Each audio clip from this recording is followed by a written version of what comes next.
Good morning students. आज science का chapter 3 start होगा आप लोगों का। आपके चैप्टर का नाम है नेचुरल फाइबर्स। वैसे तो आप लोग क्लास 6 में इसके बारे में पढ़ चुके हैं कि नेचुरल फाइबर्स दो टाइप के होते हैं, एक प्लांट से मिलता है और एक एनिमल से मिलता है। प्लांट से मिलता है जैसे कॉटन, जूट, और एनिमल से मिलते हैं वूल और सिल्क। तो जो सिल्क शीप से जो मिलता है वो वूल होती है और सिल्क वॉर्म से जो मिलता है वो सिल्क होता है। These natural product are use the make variety of fabrics. इन प्रोडक्ट्स को हम बहुत तरीके इन प्रोडक्ट्स को इसको लेकर के हम बहुत तरीके के कपड़ों को बनाते हैं। When you touch these fabrics you can feel their texture. अगर आप इन कपड़ों से अलग अलग कपड़ों को टच करोगे तो आप इनको ये टेक्सचर को पहचान पाओगे। कोई कपड़े स्मूथ होते हैं, कोई रफ होते हैं। Are not the cloth made from these fabrics are worn on different occasions. और आप इन सारे ही कपड़ों को अलग अलग ओकेजन्स में पहनते हो, कभी बर्थडे में, कभी शादियों में। तो जिस घर में रहते हो तो कंफर्टेबल कपड़े पहनते हो, तो वो जो कॉटन के कपड़े होते हैं वो सूट करते हैं। बाहर शादी वगैरह में जाते हो तो सिल्क वगैरह के कपड़े पहनते हो। और कपड़ों को हम क्लाइमेट के सीजन के अनुसार और क्लाइमेट के अनुसार भी चेंज करते हैं, कंफर्ट के अनुसार करते हैं और अपनी कन्वीनियंस के अनुसार। जैसे सर्दियां होती तो हम लोग वुलन कपड़े पहनते हैं जो कि हमें सर्दियों से बचा के रखते हैं, हमारी बॉडी को हीट रखते हैं। गर्मियों में हम लोग कॉटन के कपड़े प्रेफर करते हैं, लाइट कलर के कपड़े प्रेफर करते हैं और लूज होने चाहिए ताकि उसमें हवा आ जा सके। These clothes absorb the sweat और रिफ्लेक्ट द हीट। ये क्या करते हैं, अगर लाइट कलर के कपड़े हम पहनेंगे तो ये हमारी पसीने को एब्जॉर्ब करते हैं और जो हीट आती है उसको रिफ्लेक्ट करते हैं। सो वी फील कंफर्टेबल, जिसकी वजह से हम कॉटन के कपड़े पहन करके अपने आप को कंफर्ट महसूस करते हैं। Likewise silk is preferably worn in winter. जैसे सिल्क है उसको हम लोग विंटर में पहनते हैं। What is come to all the fabrics inspected the source of the produce. अब आप ये सोचिए सारे ही फैब्रिक कहाँ से आते हैं, इनके सोर्स क्या होते हैं और ये कैसे बनते हैं। जैसे सिक्स क्लास में मैंने आपको बताया था कि फाइबर टू फैब्रिक होता है, यानी कि फाइबर को मिला करके हम फैब्रिक बनाते हैं। फाइबर मीन्स होता है रेसे और फैब्रिक मीन्स होता है कपड़ा। तो अब हमारा अगला टॉपिक है wool. Wool is obtain from fleece of sheep और गोट। वूल को हम शीप या गोट के फ्लीस यानी कि हेयर से निकालते हैं। It is also obtain from the hair और रैबिट, कैमल्स एंड याक। और वूल को हम रैबिट के, कैमल के और याक के हेयर से भी निकालते हैं। द फ्लीस और hair that cover the animal body trap in air and keep the animal warm. Fleece और हेयर जो होता है इनमें ये खासियत होती है कि जो हमारी बॉडी होती है या एनिमल जिनके ये हेयर होते हैं, तो इनकी जो हीट होती है उसको ट्रैप रखते हैं और इनको ठंड में बचा के रखते हैं। ये करेक्टरिस्टिक ऑफ वूल। वूल के क्या क्या करेक्टर है, क्या क्या विशेषताएं हैं, देखिए। फर्स्ट है हमारा wool fibre are complex animal protein. If wool samples are burn this emit strong smell of burning hair. देखिए, जो वूल होती है वो प्रोटीन से बनी हुई होती है, एनिमल कॉम्प्लेक्स प्रोटीन से बनी होती है। इसका एग्जाम्पल हम तब देख सकते हैं जैसे अगर आप अपने बाल जलाओगे और ऊन जलाओगे तो जो स्मेल आपको बालों से आती है वही स्मेल आपको ऊन से भी आएगी, क्योंकि प्रोटीन जब जलती है तो उसमें स्मेल आती है। Wool is generally creamy white in colour. जो नॉर्मली वूल होती है वो सिर्फ व्हाइट कलर की होती है, क्रीमी व्हाइट, एकदम ऑफ व्हाइट यानी कि। थर्ड है wool has scale and it is crimped because of which has greater bulk than other textile. देखिए, कोई भी अदर टेक्सटाइल होगी, जैसे आपका धागा कई मीटर होता है लेकिन छोटी सी रील में आ जाता है, लेकिन वूल क्या होती है, जो वूल होती है वो आपकी बल्क होती है, यानी कि फूली हुई होती है, इसलिए उसको रखने संभालने में थोड़ी प्रॉब्लम होती है। और इसी वजह से, फूले होने की वजह से ही हमारी बॉडी की जो हीट होती है उसको ट्रैप करके रखती है और बाहर की ठंड हमें लगने नहीं देती। Wool does not wrinkle easily and has natural resistance और टू डर्ट। देखिए, जो ऊन होती है वो जल्दी से, जो उलन होती है वो जल्दी से सुकड़ती नहीं है, उसमें सुकड़े नहीं पड़ते हैं जल्दी से। जैसे कॉटन के कपड़े हम पहनते हैं तो उसमें सुकड़ जाते हैं, सुकड़न पड़ जाती है जल्दी से, इसमें नहीं पड़ती है। और यहाँ तक कि अगर उसमें डर्ट भी पड़ती है तो वो आसानी से झड़ जाती है। Wool absorb moisture up to 1/3 and weight without losing its property. Wool जो होती है वो मॉइस्चर को एब्सॉर्ब जो होती है 1/3 इट्स वेट। जो वूल होती है उसका वजन जो होता है मॉइस्चर की वजह से 1/3 होता है विदाउट लूजिंग इट्स प्रॉपर्टी, लेकिन इसकी प्रॉपर्टी इसकी खत्म नहीं होती है। Example, without the feeling of dampness. It is the resistance to most organic acid but strong alkali can damage it. ये आपके करेक्टरिस्टिक्स थे। आगे आपको बताती हूँ मैं। ऊल यील्डिंग एनिमल्स, यानी कि जिन एनिमल से हमें ऊल मिलती है, ऊन मिलती है। पहले हमारा गोट, गोट अंगूरा गोट है, कश्मीरी गोट है और कश्मीरी गोट है। ये सारे अलग तरीके की वैरायटी है गोट की जिनसे हमें ऊन प्राप्त होती है। ठीक है ना। जैसे अंगूरा गोट है, it's find its origin in Turkey, ये टर्की में मिलती है, फ्रॉम द अंगूरा रीजन, जहाँ पे अंगूरा रीजन होता है। The flesh obtain from Angora goat is high quality, has very smooth, ये इतनी बहुत ही ज़्यादा क्वालिटी इसकी बहुत सुपर होती है और बहुत ज़्यादा स्मूथ होती है, यानी कि चिकनी होती है। Kashmiri goat, these are found in higher plateaus of China, ये चाइना में होती है, मंगोलिया में होती है और तिब्बत में होती है।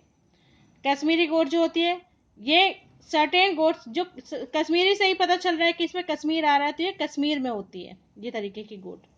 ठीक है। और इससे पश्मीना शॉल बनाते हैं।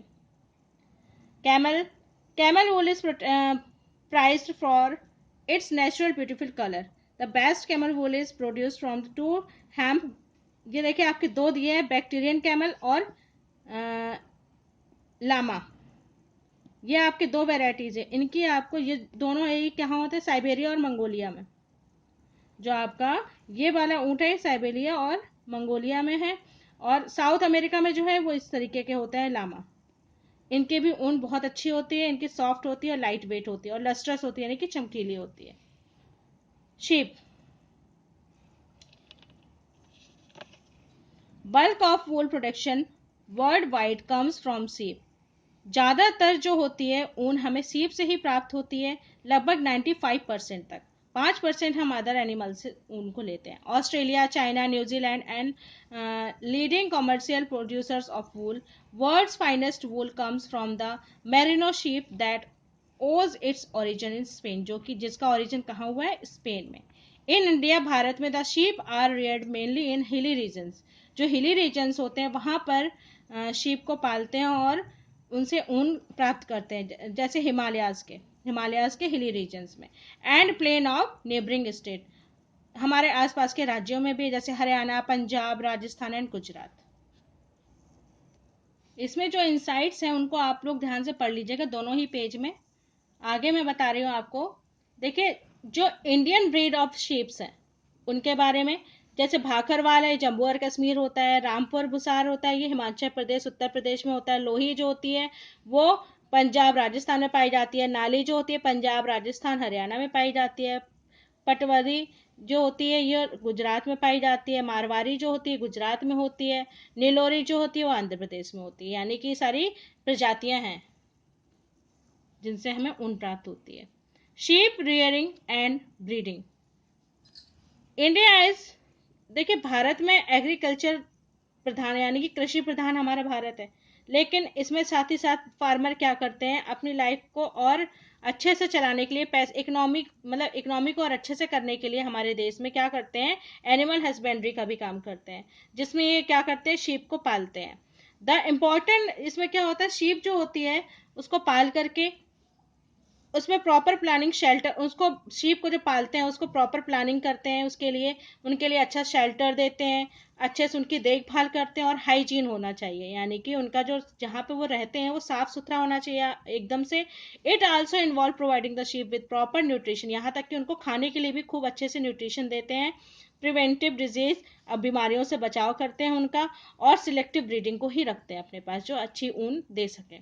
Sheep does not require any special structured shelter, उन्हें कोई ऐसा स्पेशल शेल्टर नहीं चाहिए होता है, घर नहीं चाहिए होता है जैसा हम लोगों को चाहिए होता है। उनको एक नॉर्मली क्या करते हैं, चारों तरफ जैसे दिया है 15 metre into 15 metre sufficient keep to 40 से 50 सीप इतनी जगह में आसानी से रह जाती है, यानी कि बड़े से मैदान में जिसमें घास लगी होती है उसके चारों तरफ क्या करते हैं, एक बाउंड्री सी लगा देते हैं लकड़ी की, ताकि शीप्स बाहर ना जा पाए। उसमें वो आराम से घूमती रहती है, नीचे घास लगी होती है, वो चरती रहती है, उसी को खाती रहती है।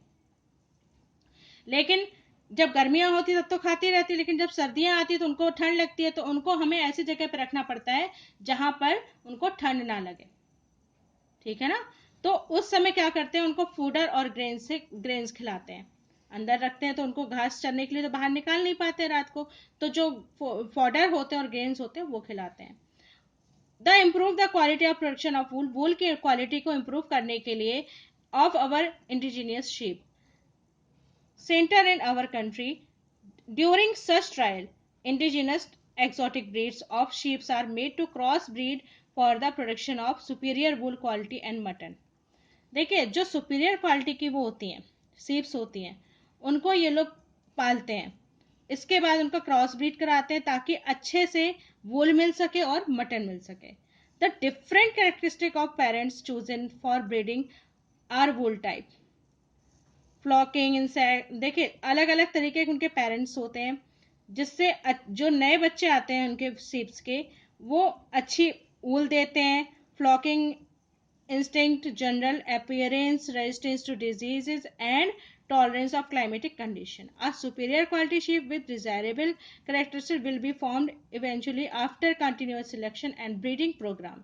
Such process of selecting parents to obtaining certain trial uniformly is of spring is called selective breeding. इसलिए हम इनको क्या कहते हैं? Selective breeding. अब ये एक्टिविटी है, इसको आप लोग पढ़ लीजिएगा। पढ़ा दिया तुमने? अगला टॉपिक हमारा एक्सक्रीशन ऑफ वूल, यानी कि वूल को बनाना या निकालना। The wool comes across the day to day life in the result of labour of series of process. पहला है हमारा शेयरिंग। वंस द शीप, जब एक बार शीप के हेयर जो होते हैं, कोट जो होते हैं, उनके थिक हो जाते हैं, तो उनको हम रिमूव कर लेते हैं। ये हम इनकी जब रिमूव करते हैं उनके हेयर को या फ्लीस को, तो उनके जो डेड स्किन होती है उसके साथ रिमूव करते हैं। जो डेड टिश्यूज होते हैं उनकी स्किन के, उनके साथ रिमूव करते हैं, लेकिन उससे शीप्स को कोई भी दर्द नहीं होता है, आराम से हम उसको रिमूव कर सकते हैं। ये बिल्कुल वैसा ही प्रोसेस होता है जैसे हम अपने सिर के बाल निकलवाते हैं, यानी कि गंजे होते हैं, बिल्कुल ठीक उसी तरीके से। और ये काम जब शेयरिंग जब की जाती है तो समर के टाइम पे की जाती है, क्योंकि समर में भेड़ों को भी गर्मी लगती है और उनको इसकी ज़रूरत नहीं होती है।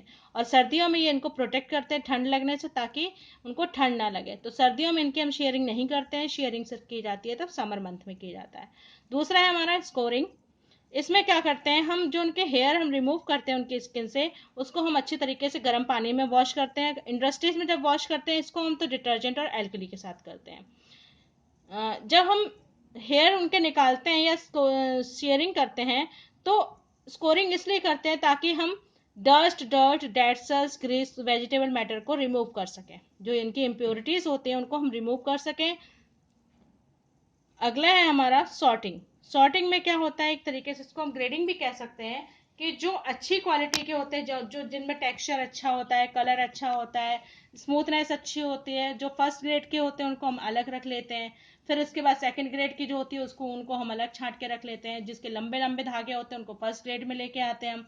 तो कई सारी इसमें वेराइटीज होती हैं, उन वेराइटीज के हिसाब से हम उनको अलग अलग बांट देते हैं। जो अच्छी क्वालिटी की वो महंगी ऊन बिकती है, तो इस तरीके से हम इसकी सॉर्टिंग करते हैं। उनका कलर कैसा है, टेक्सचर कैसा है, लेंथ कितनी है, स्केल स्ट्रक्चर एंड फाइननेस कितनी है, इस हिसाब से करते हैं। फोर्थ है हमारा डाइंग। डाइंग मीन्स होता है कलर करना। हम अपने फैशन के अनुसार या डिमांड के अनुसार ऊन को कलर करते हैं। Final processing. फाइनल प्रोसेसिंग में the fibre are strained by the putting them through roller. देखिए, जब फाइबर जो होते हैं उनको स्ट्रेट करने के लिए हम क्या करते हैं, जो रोलर होता है उसके नीचे से निकालते हैं, ताकि जितनी बढ़ सके ये बढ़ जाए, स्ट्रेच्ड हो जाए एंड ट्विस्टेड इनटू यार्न, और उसको यार्न में हम बदल सकें। These yarn are wound the warm, ये बॉल की तरह बना लेते हैं, जिसको हम उनका गोला बोलते हैं, जिसको हम नेटिंग यानी कि वीविंग यानी कि हम उसको बुनाई के लिए यूज करते हैं। जैसे मम्मी आप देखते हो स्वेटर बनाती है घर में, तो सिलाई से जब स्वेटर बनाती हैं तो उसमें जो होता है वो क्या करते हैं, जो बॉल होती है उसी से करते हैं, मतलब ऊन का गोला बना करके उससे करते हैं। अब देखिए आगे आपका ये लेटेस्ट रिवाइज दिया हुआ है। लेटेस्ट रिवाइज आप लोग खुद करोगे, जो मैंने आपको चैप्टर पढ़ाया इसी के अकॉर्डिंग है। इसके बाद में व्हाट्सएप पे आपके इनके आंसर भेज दूंगी, और कीवर्ड्स आप लोग फेयर कॉपी में करोगे। अगले चैप्टर में अगली जो क्लास होगी आपको, जो आगे का चैप्टर है उसको मैं कंटिन्यू करूंगी, पढ़ाऊंगी, इसके बाद क्वेश्चन आंसर्स कराऊंगी, ठीक है। और आपके यूटी भी स्टार्ट होने जा रहे हैं 17 से, इसलिए आप लोग अपना लर्न भी करते रहो साथ ही साथ, इसलिए मैं ज़्यादा वर्क नहीं दे रही हूँ आपको, ताकि आपको डिस्टर्बेंस ना हो, ठीक है। बस कीवर्ड्स करने हैं आपको, और ये 5 क्वेश्चन है, इनको सॉल्व करना है। Okay, thank you.